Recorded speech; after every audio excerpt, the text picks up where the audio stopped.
कैसन उदेश बाटे चिट्ठी ना पटरिया।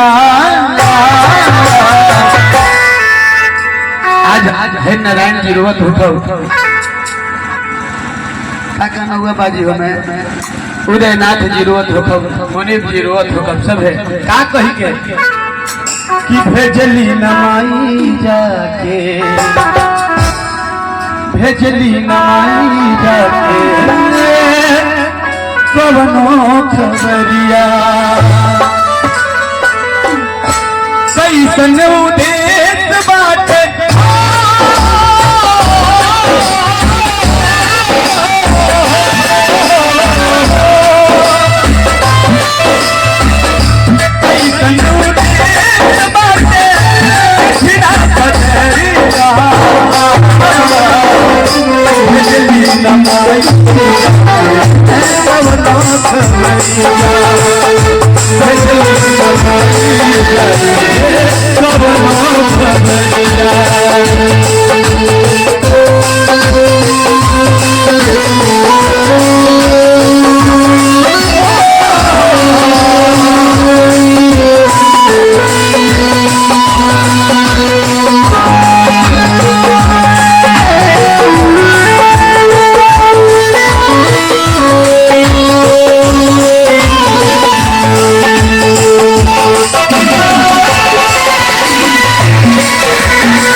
महतारी के प्रेम ऐसा न सरकार दुनिया में कहीं चलिए बिना स्वार्थ के भैया प्रेम ना मिले। रामचरित मानस भी प्रमाण बात साक्षात भगवान कहनी कि सुर नर मुनि सबकी यह रीति स्वार्थ लाग करे सब प्रीति। चाहे वो देवता हो चाहे मनुष्य हो सुर नर मुनि चाहे कोई ऋषि महात्मा हो बिना स्वार्थ का आज से कोई प्रेम नहीं कर सकता इस कलयुग में।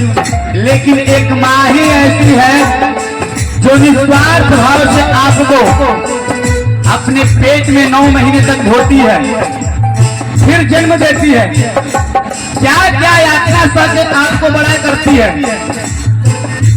क्या स्वार्थ रहता है इस समय में? यही कि मेरा बेटा बड़ा होगा तो मुझे कमा कर खिलाएगा। ऐसा नहीं, मेरा बेटा बड़ा होगा जिस समय यह जीव मेरे शरीर का साथ छोड़ देगा तो इस जीव को एक कंधा लगाने के काम कर देगा। इतना ही बस यही एक मन में कामना करते हुए आपको पाल पोस कर बड़ा कर देती है। ये कंधा दे देगा मेरा जीवन सफल हो जाएगा। भेजली ना माई जाके कौनो खबरिया आज चालू हो हालत हुई। बचपन में अंगूरी धके चलते सिखवाली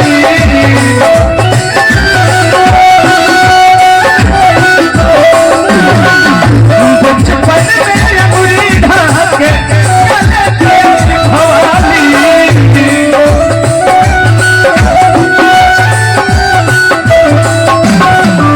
भूख जब लागत रहे छाती से लगानी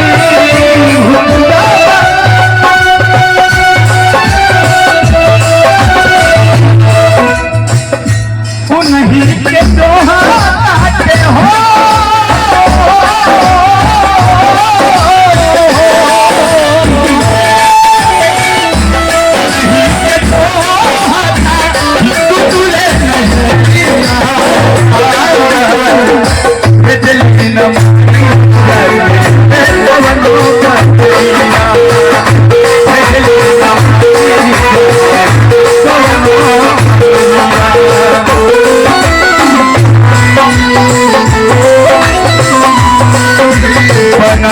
क्यों बिगाड़ा रे क्यों बिगाड़ा रे बिगाड़ा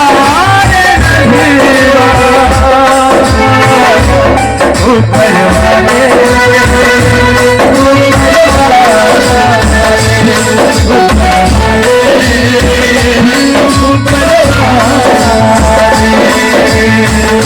भेजली नमाई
नमाई